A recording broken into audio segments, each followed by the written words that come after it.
It's confirmed. Lilisanin na nga ni Kapuso star na ito ang GMA7 na naging tahanan din niya sa loob ng maraming taon at lilipat na sa ABS-CBN. Ito ay base umano sa announcement ng ABS-CBN ayon sa isang source ay tiyak na magigimbal umano ang industriya sa paglipat ng sikat na aktres na ito. Ayon dito, malakas ang bulong-bulungan na lilipat na daw itong mahusay na aktres sa ABS-CBN. Nauna nang kumalat ang mga balitang wala ng kontrata ito sa GMA at ang chika ay hindi na daw ito mag-renew ang award-winning Kapuso actress.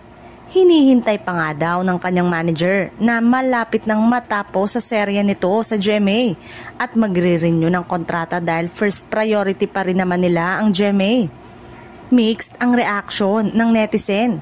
May pabor na lumipat na nga siya at merong hindi. May nag-encourage din na lumipat na lang siya sa DOS dahil bagay daw ang aktres na maging kapamilya. Please, be a kapamilya. You've been with GMA for a decade. Dami mo na napatunayan, komento ng isang netizen. Say naman ng isa, hindi siya lilipat ng istasyon kasi loyal siya sa Kapuso. Madami na din siyang pinagdaanan. Nung mga panahon na yon, GMA lang ang kasama niya. Sumikat siya sa GMA. Madami siyang project, naasa siya sa GMA at dahil doon, nagkaroon siya ng madaming blessings.